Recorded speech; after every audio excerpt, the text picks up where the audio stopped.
सत्व शुद्धि सोमनस्य एकाग्रे इंद्रिय जयात्म दर्शन योग्यत्वानि च। ये सूत्र चल रहा है।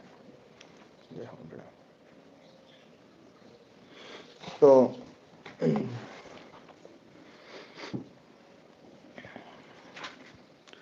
अभी सूत्र 241 चल रहा है। सोच पवित्रता से सत्व शुद्धि अर्थात अंतःकरण की निर्मलता। सत्व शब्द है चित्त के लिए या अंतःकरण के लिए, तो अंतःकरण की निर्मलता होती है। और सोमनस्य, सोमनस्य अर्थात मानसिक प्रीति। सत्व शुद्धि, मानसिक प्रीति, फिर एकाग्र्य,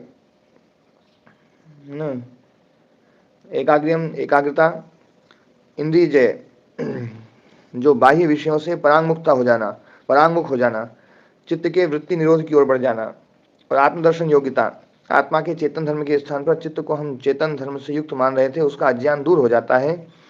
चित्त के सारे धर्म जान लेने पर आत्मा के चेतन धर्म को समझ जाते हैं। मतलब ये असंप्रज्ञात अवस्था है, वृत्ति सर्वथा रुक जाती है, तो केवल स्वरूप प्रतिष्ठा हो जाती है। ये स्वरूप प्रतिष्ठा है, यही आत्मदर्शन योग्यता है। पवित्रता वह है जो एक रस रहे, जिसमें बदलाव ना हो। परिणामी जो भी चीज रहेगी वह अपवित्र रहेगी। अपरिणामी चीज ही पवित्र हो सकती है। दुनिया में सबसे पवित्र जो है ना, वो है जो एक रस रहे, वो केवल आत्मा है, आत्म तत्व है। इसलिए जो है वो परम पवित्र है, आत्म तत्व। शुद्ध आत्म तत्व का दर्शन इस चित्त से संभव नहीं है। आत्मदर्शन के अंतर्गत चित्त के रिफ्लेक्टेड धर्म को हम जान लेते हैं और केवल आत्मा के स्वरूप के निकट का बोध कर पाते हैं। ईश्वर प्रणिधान का वितर्क है नास्तिकता, दुष्ट दुराचारी का अनुसरण।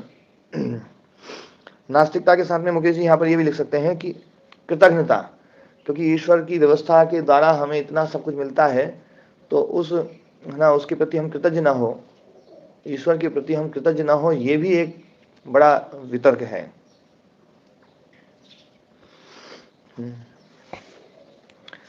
फिर है अगला सूत्र, संतोषाद अनुत्तम सुख लाभ। संतोष से अनुत्तम सुख का लाभ होता है। जो साधन अपने पास है उसी में अपना काम चला लेना, प्रसन्न रहना ही संतोष है। जो साधन अपने पास है उसी में काम चला लेना और उसमें प्रसन्न रहना, ये संतोष। कामनाओं, सभी प्रकार की इंद्रियों के विषयों की इच्छाएं से जो सुख मिलता है, लोक सुख और दिव्य लोक में स्थित जो परलोक सुख है। लोक सुख जो है, जो भी कामनाओं के सुख हैं, विषयों के सुख हैं, काम सुखम, काम सुखम मतलब काम्य सुखम है ना, विषय सुखम। काम विषय के लिए भी आता है। काम शब्द यहाँ पर काम्य अर्थ में है, काम्य मतलब जो विषय है ना। तो विषय सुख जो है, विषय सुख और दिव्य लोक में स्थित जो सुख है, वो दोनों सुख हैं। तृष्णा क्षय जब हो जाती है उसके बाद में जो सुख मिलता है, तो इसकी बराबरी पहले वाले सुख 16वें अंश के बराबर में भी नहीं होते हैं। मतलब तृष्णा क्षय का जो सुख है, तृष्णा क्षीण होने का जो सुख है, जिसकी तृष्णा समाप्त हो जाए, कामना समाप्त हो जाए, तो उसका जो सुख है वो इतना विशेष सुख है कि स्वर्ग के सुख भी उसके 16वीं कला के बराबर नहीं है। 16वीं कला सबसे छोटी कला, 16वीं कला मतलब हाँ, क्योंकि पहले चीजों को लगभग 16 में ज्यादा बांटते थे। 16 में बांटने की परंपरा ज्यादा थी। रुपए में 16 आने होते थे, है ना जी, सुना होगा ना 16 आना। तो एक आना, 16 आने सच लोग कहते थे। 16 आना सच है। तो 16 आना होते थे, एक आने में 4 पैसे होते थे। हाँ 4 पैसे, तो 4 आने में 16 पैसे होते थे। फिर जब नया पैसा आ गया तो नए पैसे ने जो ना हिसाब गड़बड़ा दिया, तो फिर 4 आने में 25 पैसे आने लग गए। तो 22वां सूत्र जो है ना, 22 तारीख, और सूत्र है 40वां सूत्र, शौचात स्वांग जुगुप्सा परिरसंसर्ग। तो इसमें जो है स्वांग जुगुप्सा, अपने अंग के प्रति जो घिन्नता हो जाए, अपने अंग के प्रति जो मतलब शरीर के प्रति प्रीति ना रहना, अप्रीति है ना, कि उसके प्रति जो आकर्षण है वो समाप्त हो जाए, ये पवित्रता से होता है। शौच जब सिद्ध हो जाएगी तो जो है ना, जो है शरीर के प्रति जो बहुत ज़्यादा लगाव है वो लगाव समाप्त हो जाएगा। तो घृणित अर्थात जो दया के योग्य है। जुगुप्सा अर्थात घिन्न या निंदित इस अर्थ में है। मतलब जुगुप्सा घृणा अर्थ में नहीं है, घृणा तो पहले जो ना बड़े अच्छे अर्थ में थी, दया के अर्थ में, किसके ऊपर दया करो या है ना, तो घृणा करो। पर अब आजकल उल्टा हो गया है ना, जो दया के योग्य है ना। तो प्राचीन शास्त्र में अर्थ जो था वो अलग ढंग का था। जुगुप्सा है निंदित अर्थ में है। तो स्वांग जुगुप्सा, अपने शरीर के प्रति जो ना निंदा का भाव आ जाए कि शरीर तो बहुत ना गंदा है, बहुत अपवित्र है। अच्छा, ये जो है अपवित्रता का भाव तो आना ही चाहिए। कई बार लोग ये सोचते हैं कि अपने शरीर के प्रति निंदा का भाव आ जाए, तो अपने शरीर के प्रति निंदा का भाव आएगा तभी तो इस शरीर से जो है मोह हटेगा, कि सबसे ज्यादा मोह तो इस शरीर से है। वैसे तो मोह बहुत सारी चीजों से है, लेकिन कई बार ऐसे प्रसंग आ जाते हैं कि वो चीज छूटे या शरीर छूटे तो आदमी उन सबको छोड़ छाड़ के अपने शरीर को बचाता है। तो ना जो है शरीर के प्रति जो मोह है वो बहुत भयंकर है, और सारे मोह शरीर कृत ही हैं। शरीर के द्वारा जो है जिन चीजों के साथ में हम अपनापन मानते हैं उनके साथ में हम मोह से जुड़ जाते हैं। शरीर को यदि हम हटा दें बीच में से तो वो सारे के सारे ऐसे लगेंगे, यदि शरीर पराया लग जाए ना तो वो सब पराये लग जाएंगे। शरीर के द्वारा जो मोह है, पहले शरीर में मोह है, और शरीर के द्वारा जो संबंध बने हुए हैं वो संबंध चाहे चेतन लोग चेतन चीजों के साथ में हो चाहे अचेतन के साथ में हो, चाहे वो है ना चेतन जो है माता पिता भाई बंधु है ना, पुत्र मित्र पोते पौत्र प्रपौत्र नाती, सब जितने भी संबंधी है सब शरीर के द्वारा बने हुए हैं। और ऐसे ही मकान दुकान कपड़ा है ना, गाड़ी घोड़ा, सब जो है ना जितने भी गाड़ी है ना, और सब जो है ना यंत्र वंत्र जो भी मोटरसाइकिल से लेकर के हवाई जहाज तक सब, ये सब जो है ना ये अचेतन साधन है। इनसे भी हमारा जो संबंध बना हुआ है वो शरीर के द्वारा बना हुआ है। तो ये जो शरीर के साथ में जब हम संबंध को ढीला करेंगे तो इनके साथ में सबके साथ में हम है ना संबंध जो है ना वो ढीला होता जाएगा।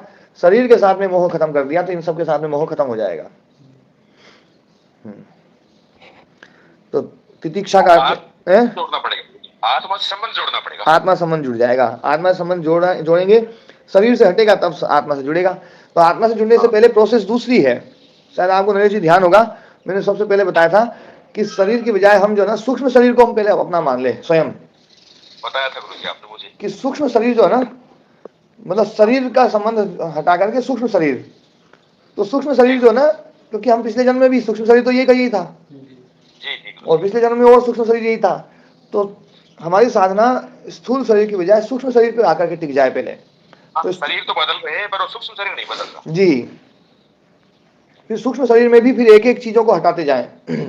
इंद्रियों को बोले यार इंद्रियां भी जो है ना बड़ी वो है, ये तो साधन है हमारी। मुख्य तो मैं चित्त हूं, चित्त के अलावा बाकी सब चीजें तो साधन है। मुख्य तो गुरु जी आत्मा है, पहले चित्त पे आना पड़ेगा। संप्रज्ञात तक जो है ना, संप्रज्ञात समाधि जो है, पर अपर वैराग्य जो है ना, अपर वैराग्य चित्त के द्वारा बाकी सब चीजों को छोड़ना, ये है अपर वैराग्य, जिसकी बात मैं बार बार करता हूं। हम सीधा जो है ना आत्मा तक पहुंचेंगे, उसकी प्रोसेस बता रहा हूं मैं। ये आत्मा में सीधे पहुंचने में बड़ा ना जो ना दिक्कत हो जाएगी। हम केवल है ना शाब्दिक रूप से बस बोल पाते हैं, फिर वहां पहुंच नहीं पाते हैं। तो इसकी प्रोसेस ये है कि हम जैसे स्थूल शरीर से सूक्ष्म शरीर पर पहुंचे, फिर धीरे धीरे सूक्ष्म शरीर में भी हम चित्त को समझे, और बाकी सब जो चीज है कि इंद्रियां है, मन है, पंच तन्मात्राएं हैं, सब जो है ना बोलिए तो सब साधन है। मुख्य तो मैं चित्त हूं, और चित्त कौन सा? जो संघातात्मक चित्त है, जो आत्मा के द्वारा रिफ्लेक्टेड है, जो चेतन तो नहीं है पर चेतन जैसा बना हुआ है।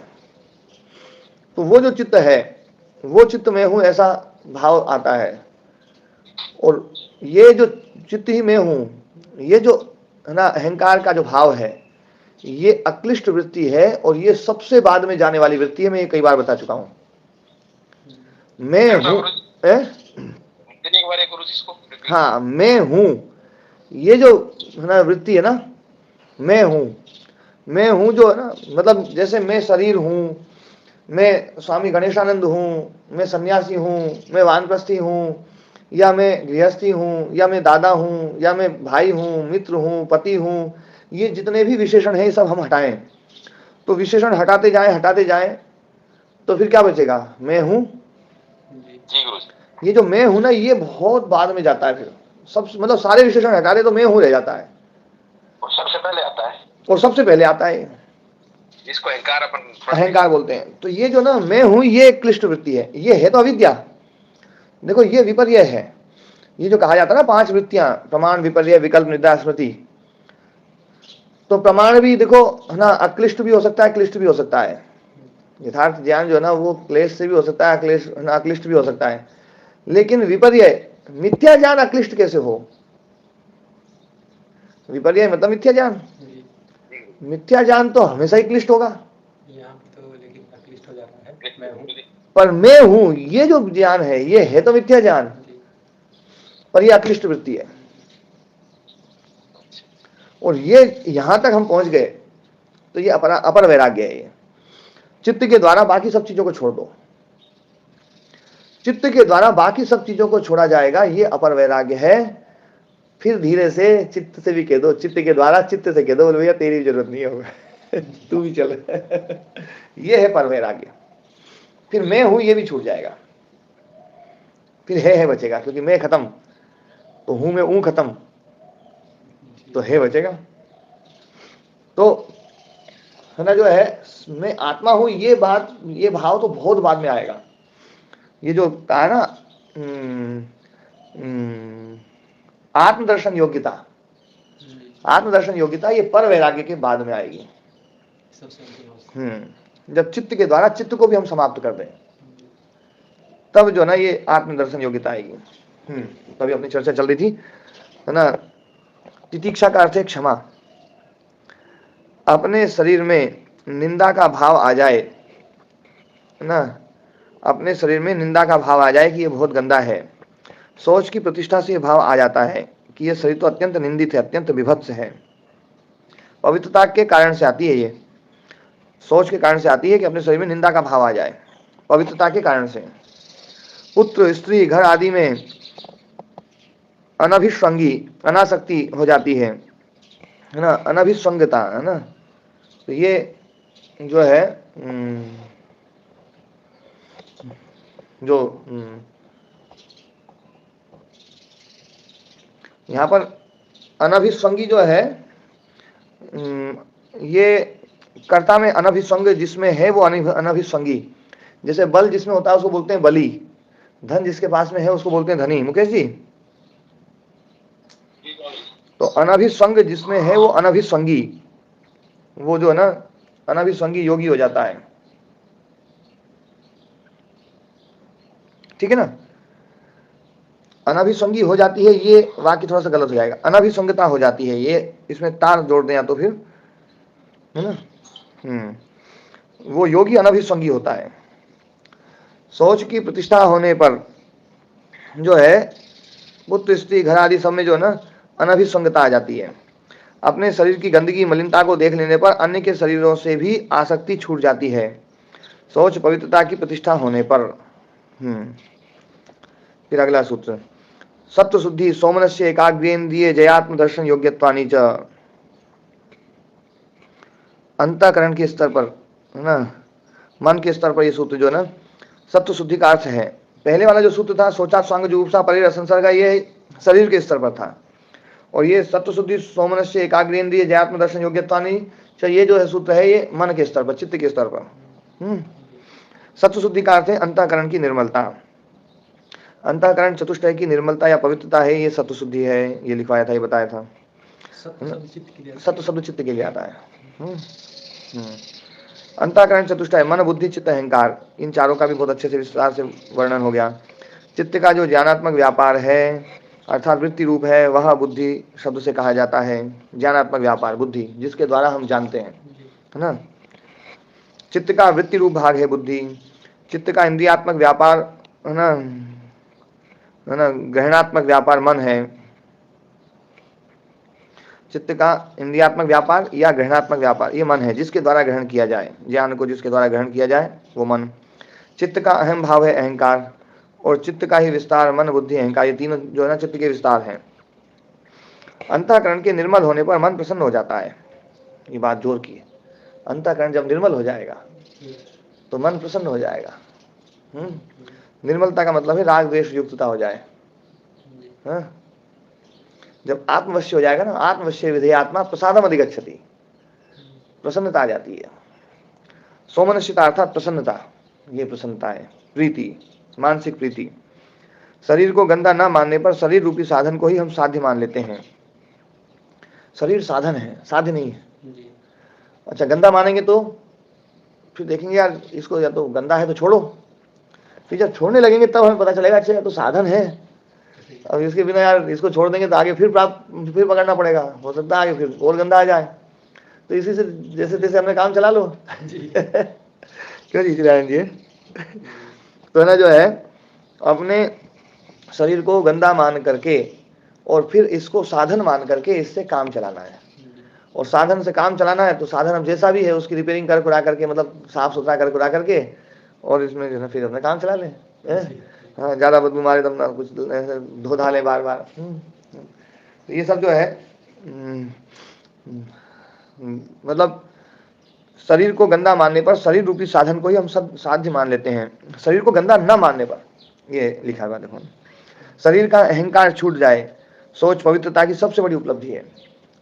पवित्रता की सबसे बड़ी उपलब्धि शरीर का जो अहंकार है, मैं इतना तगड़ा हूँ, मैं देखो इतना बढ़िया हूँ, मेरे बाल ऐसे, मेरे गाल ऐसे, मेरा शरीर ऐसा, मेरी भुजाएं ऐसी, सब जो है सब अहंकार जो है ना ये सब नष्ट हो जाएगा। ये ना सोच यदि स्थापित हो जाए तो ये मन को ग्रहिता कह सकते हैं क्या? है? मन को ग्रहिता नहीं, चित्त ग्रहिता है, मन ग्रहण है। और दृष्टा? दृष्टा तो आत्म तत्व है। दृष्टा मतलब दृष्टि मात्र, ज्ञान मात्र। लेकिन दृष्टा मतलब देखने वाला अर्थ करेंगे तो संघातात्मक वो दृष्टा है। दृष्टा और ग्रहिता कई बार एक जैसा लगता है। हाँ, वो तो देखो वाक्य बोलने वाले व्यक्ति के ऊपर है कि वो किस भाव से बोल रहा है, किस अर्थ में बोल रहा है, तब पता चलेगा।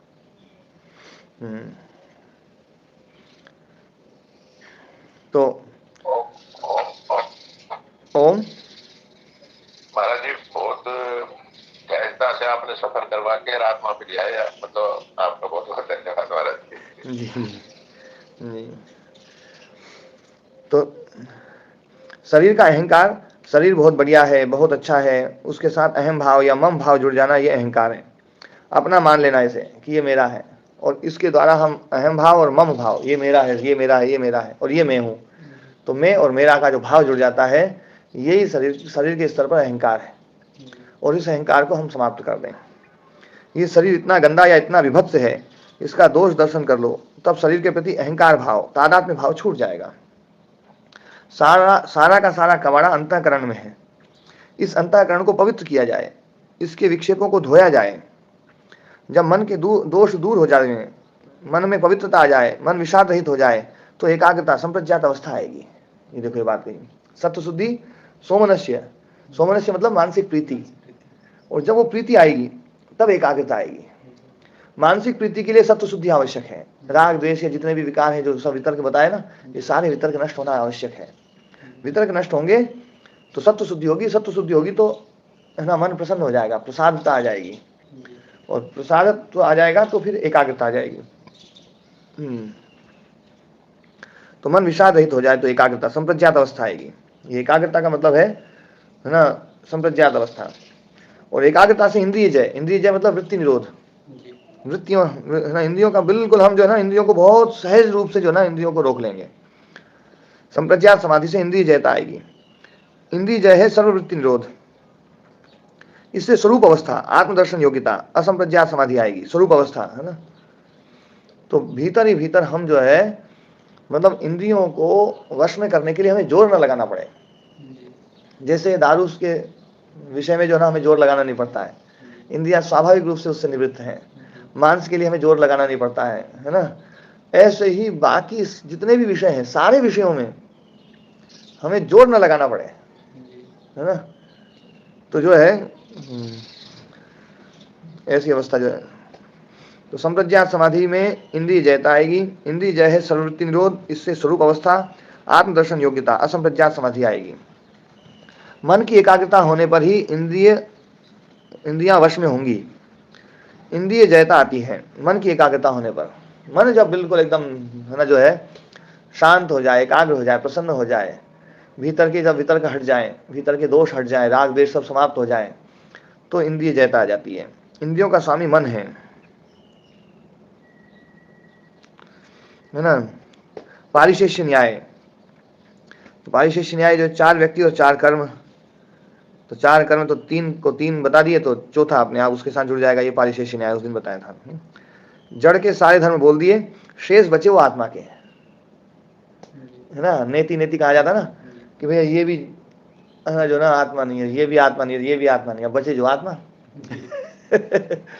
तो हम जो है ना सब जो है इसमें संप्रज्ञात समाधि में जो सारा जो जड़ भाग है, जड़ भाग को हमने जो ना जो 23 में बांट रखा है ना। 23 में बांट रखा है। तो 23 में बांट रखा है कि जो है पंच महाभूत, ये 5 विशेष सारे, और 18 जो है ना, हाँ, विशेष अविशेष और है ना लिंग मात्र, ये हो गए सब 23। तो इन 23 को हम समझ लें। अब इसके अलावा जो बचा ना वही आत्मा है। तो जो ना ये पारिशेष्य न्याय। फिर अभी 241 सूत्र चल रहा है। सोच पवित्रता से सत्व शुद्धि अर्थात अंतःकरण की निर्मलता होती है। मानसिक प्रीति, एकाग्रता से संप्रज्ञातता ना, और इंद्रिय जय, बाह्य विषयों से परांगमुख हो जाना, चित्त के वृत्ति निरोध की ओर बढ़ जाना, आत्मदर्शन योग्यता, आत्मा के चेतन धर्म के स्थान पर चित्त को हम चेतन धर्म से युक्त मान रहे थे, उसका अज्ञान दूर हो जाता है। चित्त के सारे धर्म जान लेने पर आत्मा के चेतन धर्म को हम समझ जाते हैं कि ये चेतन धर्म इसका तो नहीं है। तो ये चेतना जो है ना उसकी है ना। जड़ का हमें सब पता चल जाएगा, जड़ में चेतना तो नहीं है। बाकी सब जड़ में बहुत कुछ है, लेकिन चेतना नहीं है। चेतना जो है ना वो आत्मा का धर्म है। ये बोध जो है ना ये तो हो जाता है, ये स्वरूप प्रतिष्ठा है। पवित्रता वह है जो एक रस रहे, जिसमें बदलाव ना हो। परिणामी जो भी चीज रहेगी वो अपवित्र रहेगी। अब अपरिणामी चीज ही पवित्र हो सकती है। शुद्ध आत्म तत्व का दर्शन इस चित्त से संभव नहीं है। आत्मदर्शन के अंतर्गत चित्त के रिफ्लेक्टेड धर्म को हम जान लेते हैं और केवल आत्मा के स्वरूप के निकट का बोध कर पाते हैं। जो रिफ्लेक्टेड धर्म है वो चेतना है। आत्मा की जो चेतना है वो चित्त में रिफ्लेक्टेड हो रही है। तो इस चेतना को, इस चेतन धर्म को तो हम जो है ना समझ सकते हैं, है कि नहीं बात से। क्योंकि उस चेतना को तो हम चित्त में भी समझ रहे हैं, और चित्त उसको अलग कर दिया तो वो चेतना जो है ना वो चेतना का बोध तो होगा। तो केवल आत्मा के स्वरूप के निकट का बोध कर पाते हैं। ईश्वर प्रणिधान का वितर्क है नास्तिकता, दुष्ट दुराचारी का अनुसरण। और ईश्वर प्रणिधान का एक वितर्क और भी है कि ईश्वर के प्रति अकृतज्ञता, ये भी जो ना नास्तिकता ही है। क्योंकि इस सारी व्यवस्था का जो व्यवस्थापक है उस व्यवस्थापक के प्रति हमारे भीतर पूर्ण कृतज्ञता होनी चाहिए, पूर्ण कृतज्ञता। ये बिल्कुल यथार्थ है कि जो कुछ भी हमें मिल रहा है, जो कुछ भी हो रहा है, सब कुछ हमारे कर्मों का परिणाम है। लेकिन फिर भी उस व्यवस्थापक के बिना कुछ भी नहीं मिलता हमें। उस व्यवस्थापक की उपस्थिति मात्र से हमें हमारे सारे कर्मों के फल मिल रहे हैं। इसलिए उसकी उपस्थिति मात्र ही बहुत, मतलब इतना, जैसे मैं आश्रम में रहूं, आश्रम में मतलब मैं केवल अपने कमरे में बैठा रहूं, और मैं बैठा रहूं तो उसके बैठने मात्र से है ना अतिथियों को भोजन मिल जाए, कोई प्यासा है उसको पानी मिल जाए, है ना, समय पे लाइट आ जाए, लाइट वाले बिजली वाले बोले भैया गुरुजी बैठे हुए हैं, भैया है ना जो है लाइट समय पे दो, पानी वाले पानी दे रहे हैं, भोजन वाले अन्न दे रहे हैं, गायों की सेवा वाले सेवा कर रहे हैं। तो समझदार आदमी भैया मेरे प्रति कृतज्ञ होगा कि नहीं होगा कि मेरी उपस्थिति से हो रहा है। तो ये तो बहुत जरा सी बात, मतलब एक उदाहरण दिया मैंने, मतलब परमात्मा की उपस्थिति से तो सब कुछ हो रहा है। ये गुरु जी भी बैठे तो उनकी उपस्थिति से ही है? तो इसलिए वो परम गुरु है। तो परम गुरु जो है वो उनके प्रति कृतज्ञता होनी चाहिए। यदि कृतज्ञता नहीं है तो ये भी नास्तिकता है। चाहे कोई व्यक्ति कितना ही ईश्वर को माने। गुरु जी लेकिन एक यहाँ पे थोड़ा सा संदेह है। जी, जैसे आपकी उपस्थिति तो इसलिए भी प्रभावशाली है कि आप उसमें हस्तक्षेप करते हैं। नहीं, मैं हस्तक्षेप करता हूं तो ये तो जो ना ईश्वर के सामने ऐसी तुलना नहीं जोड़ सकते हम। कई बार बिना हस्तक्षेप किए हुए भी सारी व्यवस्थाएं बन जाती हैं। आप मुझे ना ऐसा मानते हो क्योंकि मेरे साथ ऐसा जोड़ नहीं सकते हो, लेकिन एक मूर्ति को तो हम कई बार देख लेते हैं कि एक मूर्ति है, एक मूर्ति है, उस मूर्ति की उपस्थिति से बहुत सारे काम होते हैं, होते हैं नहीं होते, और वो तो कुछ भी नहीं करती है, वो तो बिल्कुल हस्तक्षेप नहीं करती, लेकिन सब काम हो रहे हैं। तो उपस्थिति जिसकी है उसकी उपस्थिति मात्र से भी काम हो रहे हैं। तो ईश्वर मतलब जो ना ईश्वर तत्व को जो व्यक्ति समझ लेगा वो उसके प्रति कृतज्ञ हो जाएगा, और कृतज्ञ व्यक्ति जो है ना अपने सारे कर्म जो है ना उसके प्रति समर्पित कर देगा। कर्म उसके प्रति समर्पित तभी किए जा सकते हैं जब कृतज्ञ हो। जैसे गुरु के प्रति शिष्य जब कृतज्ञता के भाव से भर जाता है तो शिष्य ये सोचता है कि मेरा सब कुछ मैं गुरु को दे दूं, है। ये कृतज्ञता जब आएगी ना, जितनी कृतज्ञता आएगी उतने ही ये भाव प्रबल होते चले जाएंगे। ऐसे ही जब हम परमात्मा के प्रति कृतज्ञता से भर जाते हैं तो हमारे भीतर ये भाव आ जाते हैं कि हम अपने सारे कर्म जो ना उस परम गुरु के प्रति अर्पण कर दें। ये है ईश्वर प्रणिधान। तुम ध्यान में बैठ जाओ, है ना, कि चलो ईश्वर प्रणिधान कर लें, ईश्वर की पूजा कर लें, ये सब कर लें, ये सब ईश्वर प्रणिधान नहीं है। जो ईश्वर प्रणिधान को मैं समझ आऊँ और है ना जो है कि ईश्वर की के प्रति हम कृतज्ञ हो जाएं, और ईश्वर के प्रति कृतज्ञ हो जाएं तो ईश्वर के प्रति हम मतलब परम गुरु के प्रति जो समर्पण है वो तब होगा जब हम कृतज्ञ होंगे, और कृतज्ञ तब होंगे जब हमें ये एहसास हो जाए कि उसकी उपस्थिति मात्र से सब काम चल रहा है, सारी व्यवस्था उसकी उपस्थिति मात्र से चल रही है। वो कुछ नहीं कर रहा है, लेकिन उसकी उपस्थिति के बिना कुछ नहीं हो सकता है। उसकी उपस्थिति है तो सब कुछ हो रहा है। इसलिए जो ना हम उसके प्रति कृतज्ञ हो जाते हैं। ये कृतज्ञता जो है ना बहुत आवश्यक है। फिर अगला सूत्र, संतोषाद अनुत्तम सुख लाभ। संतोष से अनुत्तम सुख का लाभ होता है ना। जो है एक दो तीन बातें अभी हमारे पास में पूज्य श्रद्धेय आचार्य जी आए हुए हैं, उन्होंने एक बार बताई थी एक बात कि जो ना यदि किसी व्यक्ति के पास में जो है संतोष है तो है ना बड़ा गजब मामला हो जाए। वो तो मतलब जो है ना पता नहीं कितने जन्मों का फल है ये कि व्यक्ति को संतोष आ जाए। न जाने कितने जन्मों के पुण्य कर्मों का फल कि संतोष आ जाए। संतोष से बड़ा और कोई जो ना सुख नहीं है। संतोष से अनुत्तम सुख का लाभ होता है। अनुत्तम, जिससे उत्तम कुछ है ही नहीं, अनुत्तम सुख लाभ होता है। जो साधन अपने पास है उसी में अपना काम चला लेना, प्रसन्न रहना ही संतोष है। कामनाओं, सभी प्रकार की इंद्रियों के विषयों की इच्छाएं से जो सुख मिलता है, लोक सुख, परलोक सुख, स्वर्ग आदि के सुख, दिव्य लोक में जो स्थित सुख है वो द्युलोक के सुख, ये सारे सुख ये तृष्णा क्षय के बाद में जो सुख मिलते हैं उसके 16वें अंश की बराबरी नहीं कर सकते। मतलब स्वर्ग के सुख भी और इस लोक के सुख भी। किसी व्यक्ति को इस धरती के सारे पदार्थ दे दिए जाएं, मतलब जमीन जैसे है ना जो है, कई बार ऐसा लगता है अभी इतनी जमीन खरीद ली तो बहुत अच्छा हुआ, अरे क्या गजब है ना, और अब 10 बीघा जमीन और आ गई, अरे 15 बीघा जमीन और ले ली है ना, या एक प्लाट और ले लिया है, और मतलब ये पदोन्नति हो गई और इतना पैसा आ गया, और कितनी बढ़िया है ना जो ना पत्नी मिल गई, कितने बढ़िया बच्चे मिल गए। और शास्त्र तो ये कहते हैं कि पूरी दुनिया की स्थिति किसी एक आदमी को दे दी जाए, पूरी दुनिया की जमीन एक आदमी को दे दी जाए, पूरी दुनिया का सोना चांदी हीरा जवाहरात सब कुछ एक आदमी को दे दिया जाए, और इस दुनिया के कम पड़ गए तो स्वर्ग लोक के भी ले आए, स्वर्ग लोक वाले सुख भी लाकर के एक आदमी को दे दी जाए, और वो आदमी जितना सुखी होगा उसका सुख संतोष सुख के 16वें अंश के बराबर नहीं है। 16वां अंश मतलब सबसे छोटा भाग। देखो 16वां अंश जो ना, जैसे अपन बोलते हैं आजकल जो ना 100वां हिस्सा जैसे बोलते हैं, पहले ये चीज जो थी 16वां हिस्सा चलता था, है ना। एक आना जो होता था आना रुपये का 16वां हिस्सा। क्यों जी, ये चर्चा शुरू में मैं कर रहा था और जो ना माइक चल ही नहीं रहा था। तो 16वां अंश जो यहाँ पर जो कहा गया है, 16वां अंश षोडशीम कलाम, है ना, नाढ़ता षोडशीम कलाम, है ना, वो 16वीं कला के बराबर भी योग्य नहीं है। तो 16वीं कला मतलब सबसे छोटा अंश, है ना। जैसे कोई कहे भैया 100वां हिस्सा ही नहीं है, 100वां हिस्सा नहीं है तो ये भी तो कहा जा सकता है भैया 100 से आगे गिनती नहीं आई क्या? जैसे अब कई लोग सोच रहे होंगे क्या 16वीं कला जो है ना, तो बोले 16वीं कला क्यों बोली, थोड़ा संख्या थोड़ी बड़ी बोलनी थी। मन में कईयों के प्रश्न आ सकता है।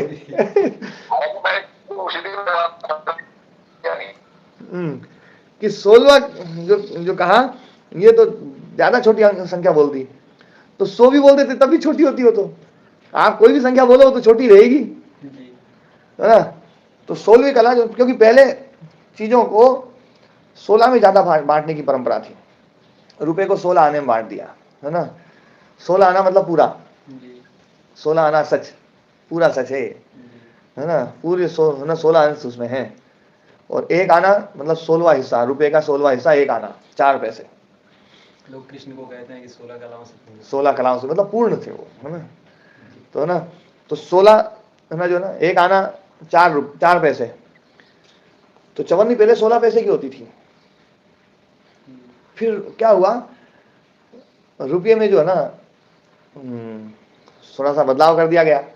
64 पैसे का रुपया होता था, तो रुपये को जो है ना वो 100 पैसे का कर दिया।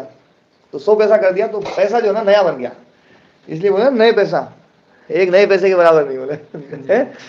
तो नया पैसा जो है ना, नया पैसा जब आ गया तो फिर चवन्नी में जो है ना 25 पैसे आ गए। नहीं तो चवन्नी में पहले 16 पैसे थे। ये बात पता है कि नहीं जी, पता किसी को? तो जो है, तो यहाँ पर 16वीं कला शब्द जो प्रयोग किया गया बस इसलिए प्रयोग किया गया, सबसे छोटा अंश। तो उसके छोटे अंश की बराबरी भी नहीं कर सकता। ये सारे सुख जितने मिल जाएं, संतोष का इतना सुख है ना। तो कामना और सभी प्रकार की इंद्रियों की विषयों की इच्छाएं से जो सुख मिलता है, और लोक सुख, है ना, परलोक सुख, लोक सुख, स्वर्ग आदि के सुख, दिव्य लोक में स्थित, है ना, द्व्युलोक सुख, स्वर्ग आदि में जो महान सुख है वो, तृष्णा क्षय के बाद में जो सुख मिलते हैं तो इनकी बराबरी वाले सुख 16वें अंश के बराबर में भी नहीं है। मतलब तृष्णा क्षय का जो सुख है वो महान सुख है। तृष्णा जल्दी से मरती नहीं, पर यह बात बहुत जोर की बात है, इसको मारना बड़ा कठिन है। किंतु विवेक ख्याति, ज्ञान की अग्नि इस तृष्णा को जलाकर राख कर देती है। ज्ञान की अग्नि के सामने कुछ टिकता नहीं है। जैसे लोहा बहुत कड़क है, बहुत कड़क है, पर बिल्डिंग की आग जो है ना उसको गला के कर देती है एक तरफ, है ना। तो ये विवेक ख्याति की जो अग्नि है ना, दुनिया की कोई भी अग्नि उस अग्नि की बराबरी नहीं कर सकती, इतनी अग्नि है इसमें। संतोष सुख के सामने तो कोई दूसरा सुख नहीं टिक पाता है। संतोष से बड़ा कोई सुख नहीं है। दुखों से युक्त होना है तो संतोष में जीना शुरू करो, दुखों से मुक्त होना है तो संतोष में जीना शुरू कर दो। संतोष में जीना जो है ना, कि फलाना आदमी मुझे ये कह रहा है, दिख रहा मुझे ये कह रहा है, तो इसका मतलब कामना है कि वो मुझे न कहे, कि उसने कह दिया तो बोले संतोष, जो कि जिसको कह रहा है कहते रहो, कोई फर्क नहीं पड़ेगा। वो संतोष केवल इसलिए नहीं है, पदार्थों से संतोष नहीं होता है। हमारी कामना जहां जाए वहां से कामना को हटा दिया जाए, मान अपमान से मुक्त होना पड़ेगा,